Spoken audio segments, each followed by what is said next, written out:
everyone, I'm Faith Daniels. Jim Post wants to be a doctor. He had an overall 3.9 grade point average, summa cum laude. He was the only pre-med student at King's College in Pennsylvania not to get in anywhere, rejected by 10 medical schools. He says it's because he's a quadriplegic. Please welcome him.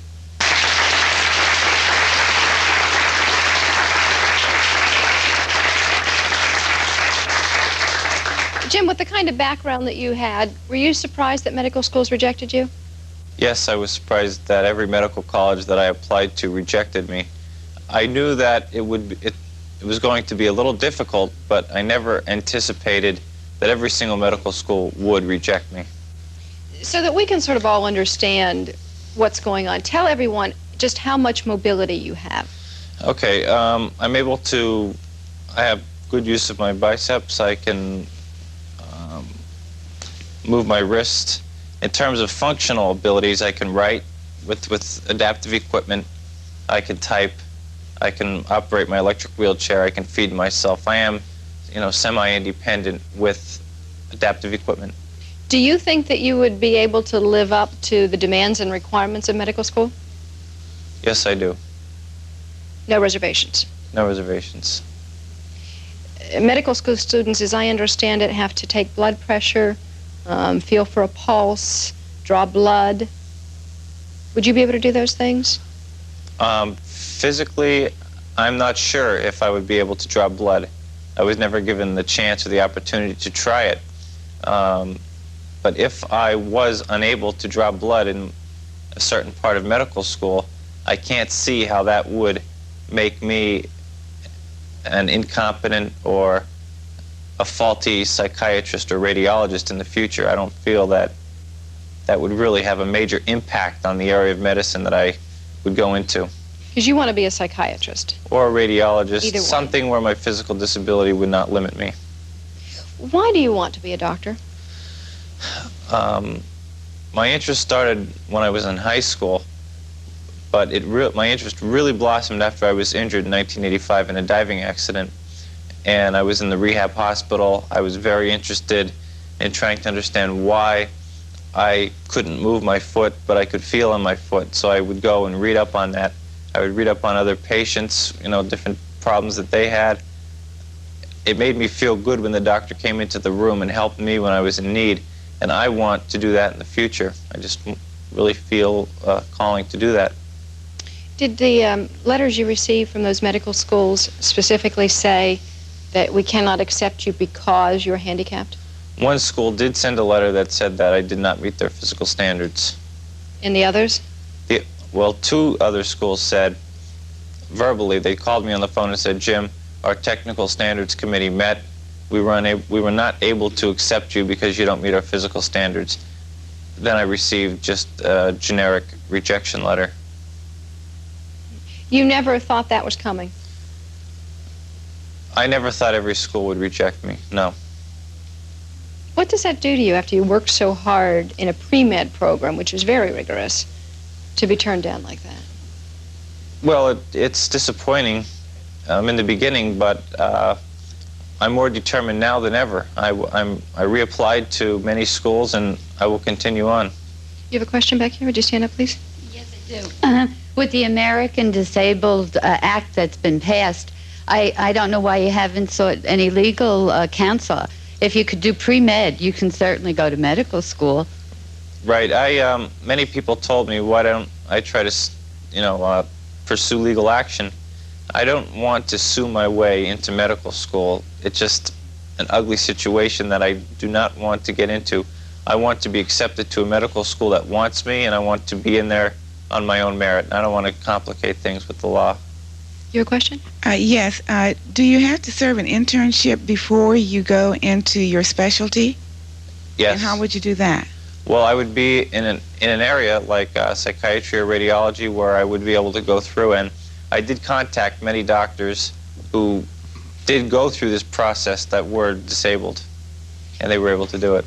Let me introduce you to someone who is a psychiatrist. If you'll stand, please. Dr. Carol Bernstein. You've obviously been through medical school. You've been through this. You hear what Jim have said. Do you think that Jim could be a psychiatrist based on his disability? Well, I certainly think that if he can meet the requirements and go through medical school, he could be a psychiatrist just like he could be another type of physician, perhaps a radiologist, a dermatologist. And I think that the central issue is, can he do what he needs to do to become a physician, which is just as important in psychiatry as it is in any other branch of medicine. And so what do you see that being? What would he have to do? To become a psychiatrist? Well, after medical school, there's a 4-year residency training program in psychiatry, which does include an internship.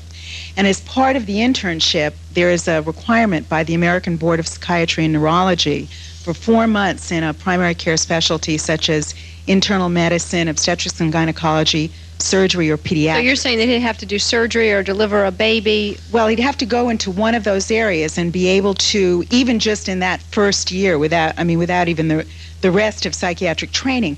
But I want to stress that if he can do that, and if his medical school, the people in the medical school that he attends feels that he can meet all the requirements to go through all the clerkships, it would be very he would meet the requirements. I've got to assume, Jim, that you could not do those things. Which things? Deliver a baby, perform surgery. Well, deliver a baby, no, I probably would not be able to do that, but I spoke to many other people who made it through by observing many different cases. And observing. It begs the question, how many babies have you delivered as a psychiatrist? Not as a psychiatrist, but I did deliver a few while I was... Is that crucial to being a psychiatrist? Well, the medical training is crucial to being a psychiatrist, just as it is to being a radiologist. And I think that the important issue, and I really commend Mr. Post for what he's doing, because I think, too, it's very admirable for him to want to go to medical school, given the fact that he faces difficulties that other people don't. And he really, it's really to your credit that you're willing to embark on this. And I certainly think that if medical schools are around that have the facility, the capability, and the staff to help him, because doesn't it come down to, if you're looking at Jim and he's so determined and he's so bright and such a good student, wouldn't the medical community benefit from having a psychiatrist who maybe could bring something to the profession that you couldn't bring if you were dealing with a person who'd been injured? I agree completely. In fact, I think the whole profession could probably benefit, whether it's in psychiatry or radiology or any other field. And I think what's important, and the big question, and is certainly worth pursuing for you, is how medical schools could adapt to having people who are disabled and how they can help them in meeting all the requirements that they need to become physicians. All right, well, let's take a commercial break, and when we come back, we will ask those very questions of a practicing doctor who is a quadriplegic and a man who questions whether Jim can do the job.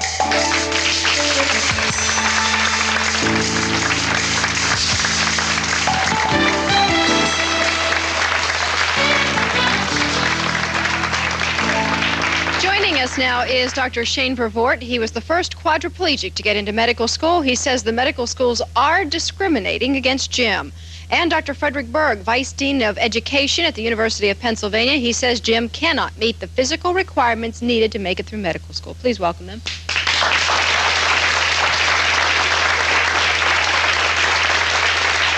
Dr. Berg, let me begin with you, because your medical school was one of the 10 that rejected Jim. So obviously you do not feel that he can meet the standards. Well, it's not a question of whether I feel he can meet the standards or not. We're part of a system that belongs to the people of this country. There are 3 levels that I want to make sure you're clear about. The first level is state licensure, which requires that somebody have an MD from an approved medical school, that somebody have had some postgraduate training, and finally that that individual is able to pass a licensing examination and perform at an adequate level. So why did your school essentially reject Jim? And again, this is another point, because I was sort of a little upset with the comment that I rejected him. I'm the vice dean. I said your school rejected him. All right. And it was our faculty and our students, our admissions committee, looking at the standards established by state licensing boards, by accrediting bodies that accredit medical schools, that made the decision that although Jim is a phenomenal person, and believe me, the University of Pennsylvania would love to have him come there. There are things we could do with Jim that I think would make a great difference in terms of health care in this country. They, following our standards that we very carefully developed, had a strong belief that he would not successfully be able to complete the coursework. If Jim were able-bodied, safe to say he would have been accepted? If Jim were able-bodied, he would have been accepted. Yes, there's no question about that. Jim, how does that make you feel to hear that? Well, it makes me feel upset because that's my dream, and I don't want to see my physical disability stop me from going on in life and pursuing what I have a burning desire to do. Jim does seem so determined. Why do you think he's so determined? I think he's a great guy. I think he's the kind of person that should be in medicine. Let me just take one example so that the audience has an appreciation of one of the standards that's sort of a very basic standard, and that's our students, when they enter, in fact, our new class just came in, are required to take CPR, cardiopulmonary resuscitation. We believe that any of our medical students ought to be able to stop if somebody falls down on the street, has a cardiac arrest, and resuscitate them. That's a standard. But Jim wants to be a psychiatrist. Couldn't you make an exemption from that because of the specialty he wants to enter into? If we could make an exemption to that, that would require action that would be a national action that belongs to the public. If you as a public want to see us be able to provide differentiated kinds of physicians, and I have to tell you that I personally support that. Yeah. What if a doctor, heaven forbid, is in an accident and becomes a quadriplegic? Can they no longer be a doctor? Again, what we have is an unbelievable anomaly. The answer is yes, he can stay a doctor. In our system right now in this country, you get licensed one time, and then you're licensed for the rest of your life. One of the anomalies here, and one of the paradoxes, is that one of my best friends is a psychiatrist. He has multiple sclerosis. He is the academic coordinator for our Department of Psychiatry, one of the great teachers in our school. And he is as disabled as Jim. And he's an MD, and is unbelievably effective in working with patients. But the system stops him from, the system stops Jim from being able to get over those hurdles. Dr. Vervoort, as you sit there listening to this, you were the first quadriplegic to become a doctor. What does this say to you? Well, Dr. Berg is not really being accurate in his description of what the laws require. There's not a single technical standard examination that a physician has to take to become licensed. All we take is written examinations. Essentially what we're required to do is successfully complete medical training in an internship program. Now the question is, does the school allow for accommodation? And if it allows for accommodation, then a person can still successfully complete school. And that's what I did. I never completed or delivered a baby. I've never done CPR myself. But to pass the CPR certification, I was able to describe to somebody else how to perform that procedure that might have just been a passerby. And they allowed me to have my certification based on that. That's an accommodation. It doesn't make me less of a skilled problem-solving physician. It doesn't mean I can't diagnose disease and illness and prescribe medications just because I can't do CPR. And that's essentially what Jim is facing, the attitude, a good old boy attitude that if you can't do what I used to do, then you can't be as good. And that just doesn't stand truth nowadays. Do you think it's discrimination? Oh, clear and definite. Yeah. You have a question here? Yes, Jim, I wanted to know what actions you're planning on taking. Well, I reapplied again to all the Pennsylvania medical colleges and 8 out-of-state medical colleges, and I'm working with the Association of Academic Physiatrists in getting some new guidelines made for technical standards in medical colleges. And we'll be back and continue in a moment.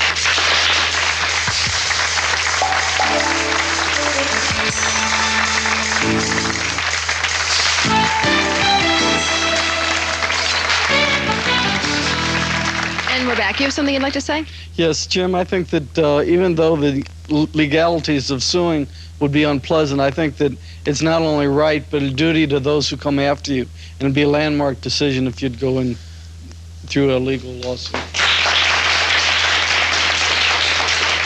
You have a question?